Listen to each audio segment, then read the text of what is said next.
And now we have to see who we are going to be seeing from Team Optic. Once again, like I said before, both of these teams are very Zerg and Protoss heavy. They only have a single Terran apiece.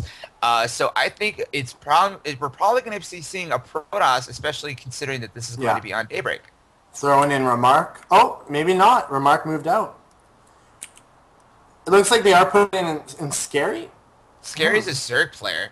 Yeah, so this is going to be another Zerg versus Zerg, and this is going to be on Daybreak this time around. Or is You know, Zerg... Vindicare, do you know what I'm thinking about? You know, if you look at the way our cameras are set up on the stream, I think it'd be really cool if we both look to our right. I think your left, my right, and it would kind of look like we're talking to each other and having a conversation right beside each other.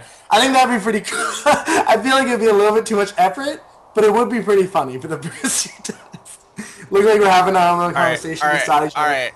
But then people would look We're at gonna the try this, Snyder. backgrounds behind We're our gonna try this, cameras and Snyder. see different things going on, and they'd be like, "Okay, this is getting a little too weird for me." We're gonna try this though, Niner. We're gonna Okay. do an over the internet fist bump. You ready? Okay, wait. So I'm pretty sure I look to my right, and then you look to your left. I think. I Wait, think that is works it? out. I'm Yeah? not sure. Am I on the right or am I on the left in the stream? I'm You're not on the looking. left side of the stream. So it'd be, yeah, I'm you'd be going to the uh, left. I'm gonna be going to the right because if I'm on the left side of the stream, I'm gonna be looking over to the right to give you a fist bump. You're gonna be going to the left so that we meet in the middle. No? Wait, wait. Oh, yeah, no, I'm looking to my left. You're looking to the right because you're on the left side of the stream. Yeah, that's what I'm Okay, thinking too. okay, so let's do it in 3, 2, 1. Okay, this is probably gonna fail so miserably. Everyone's gonna like leave because it's so All right. bad. Okay, so let's do it in 3, 2, 1. Okay, right? 3, 2, 1. We're going the Okay. same direction. That's what it looks like on my screen. This way. Yeah, This. Ni- Niner, your other left. Your other left. But Okay. this is my left. Uh, uh, From okay, yeah. your. Yeah, your other left. My left. You're gonna be going to the my left. Okay. Try it again this time. Your other left, Niner. Let's All go. right. 1, 2, 3. Okay. Yeah, okay, that was much better. That was Let's so embarrassing. because like we're gonna get in like a minute, but we'll see how that went. Anyway, so it looks like we have a ZVZ on Daybreak. This is a little more difficult map to do laying harass just because it's such a long map. The Overlord see it plenty of time, unlike Ohana. And so I feel like it will be more macro heavy. You know, probably Roach Hydra because this is a really good map for it. Because you know when you engage in that fourth location, it's you know. Yeah, there Anyways, are definitely a lot of differences between this map and the previous one. So we will have to see which Zerg player can actually take advantage of those features better. But we need to introduce them first. We have our red Zerg player spawning up here in the top right position from Team MxG, tying up the series with that previous win. He is going to be MxG Frostswarm. and then in the bottom left we have the blue Zerg from Optik, Scary. And Scary, actually, this is looking very similar to the last series that we saw between Team Optic and Property, where Scary came out on a ZVZ, although I think it was a different map, but he was chosen for game number 3 in his ZVZ snipe, and he came out looking very, very strong while he was doing it. So will he be able to accomplish that same goal against Frostswarm, who looked pretty good in that last game, although I think that he just was able to hit that early timing where he was able to snipe that roach horn, and I think that really dictated the pace of the game. So I think if Scary can avoid a similar situation, I think he'll be in a good spot. Yeah, I'm gonna be honest. Frostform was looking so strong in that last game. You know, that early harass. You know, putting him in that position that he can take that third. He can drone like crazy behind him. That's exactly what he did. And then he just hit a really heavy roach infestor timing and won the game. I mean, it's one of the most straightforward Zerg versus Zergs I think I've ever tried to analyze in a post game. He just was able to hit an early Zergling timing, delay the roach count of his opponent, get out a heavier roach count, timing attack, and was just able to win with that timing attack. It was a pretty straightforward game. And for this game, however, Scary is opting to go for this earlier hatchery. He also has Yeah. a drone out on the map, so he is going to be able to see whether or not his opponent is going to be going for a hatchery or whether this is going to be some sort of one-base play. The presence of this drone is going to be telling Scary that his hatchery is probably going to be safe, at least in the near future. But when will Frostswarm actually get a good idea of what his opponent is doing? The Overlord is scouting the hatchery just right now. Yeah, he's gonna see it right now, and I mean, this puts Scary in such a good position because no lings have even come out yet. He's still making drones, so he has this base that he can just get that extra minute of mining time from.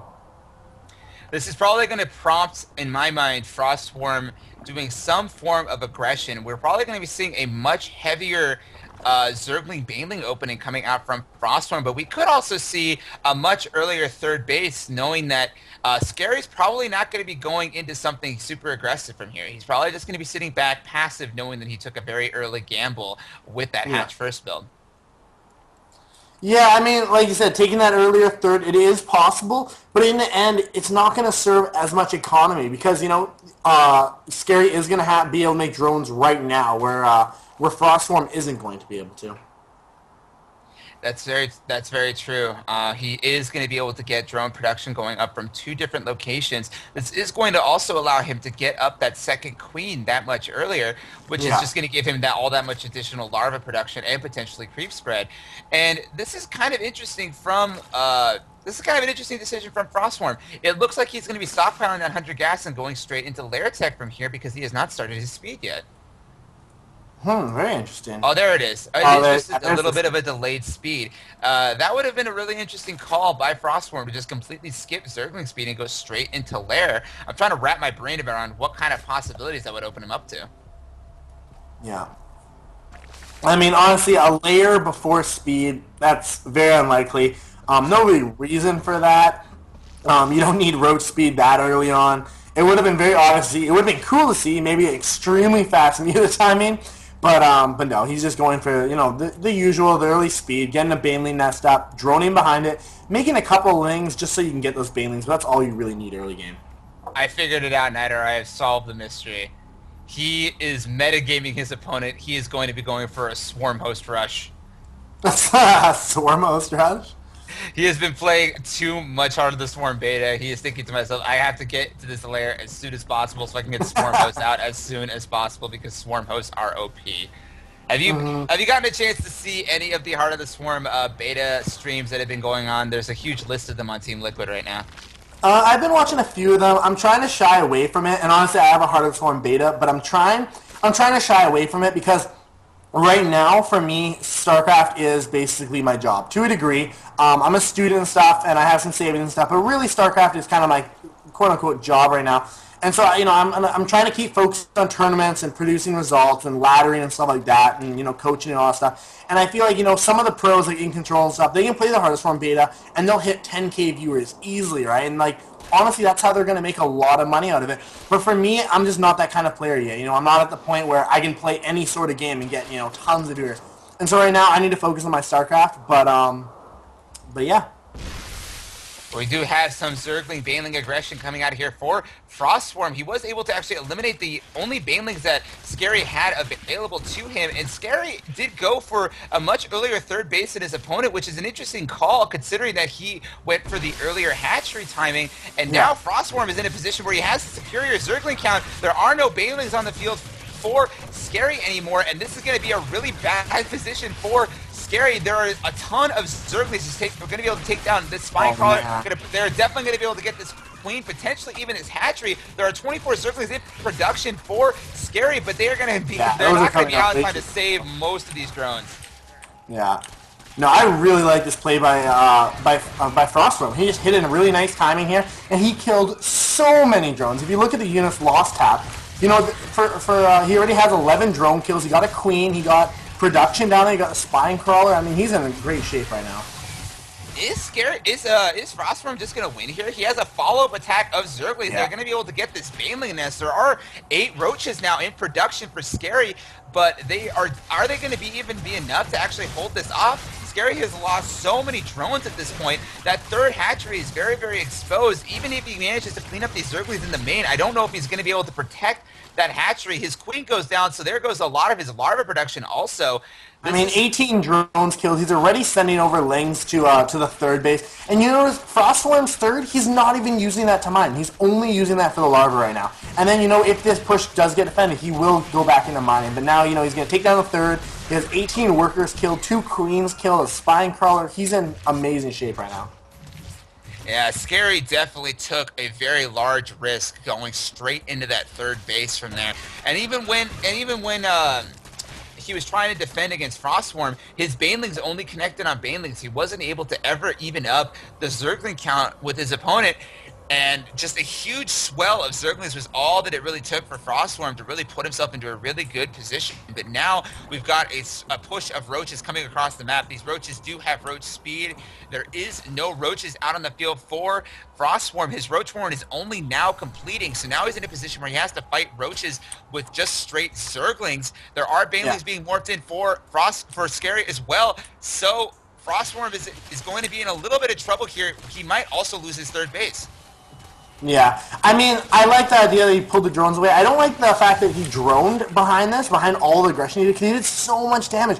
He didn't need a drone. He had an extra base. He could have just kept putting on the aggression. And now he's in kind of a tight position. But with this many queens, I feel like this is going to be very hard to break for Scary. Yeah, he's also not. Scary is not able to get the connection that he really needs with these Banelings because Froststorm is microing those Zerglings so well. But there go the Baneling connections. But at this point, the superior economy is going to allow Froststorms to be able to defend off this Roach timing from Scary, and Scary calls GG. So 2 straight games where Frostswarm was really able to do a ton of very critical damage Yeah. with those Zergling timings. I'm trying to figure out how he's able to spot these vulnerabilities in his opponent. Really just kind of on a different level of Zerg versus Zerg right now. I mean, with CBZ, Froststorm's a phenomenal player, but there is a tad bit of luck involved. You hit that huge Ling timing where he pumps out a ton of Lings, and your opponent just produces a ton of drones, and he has no larva to reinforce. And that's kind of what happened. And I mean, those are almost timings that, like, it's partially luck, it's also partially reading your opponent, but I mean, with the mixture, the better player always comes out ahead. That's very true. But I'm at this point, Frostworms just looks like the better player in ZVZ from both of those players. Uh, I'm really thinking at this point that if I am Team Optic right now, I want to send out one of my Protoss players. Yeah. Yeah, no, I think mix it up a little bit. We've seen that Froststorm ZVZ is so strong, and so why throw another Zerg? Put in a Protoss, see how they do. Maybe Froststorm's PVZ just isn't as good as the ZVZ. I mean, they also have the option of sending out Mind Feast. Mind Feast played very well in the last series. They have a lot of really good map choices that they could use. Also, if they decided they wanted to go with Mind Feast, they still have Shakura's Plateau available. They still have Antigua Shipyard available. Now would be a good time to utilize both of those maps, knowing that Team MxG has already exhausted their only Terran players. So you may as well Yeah. take advantage of the Terran maps while you have them. Yeah, yeah, for sure.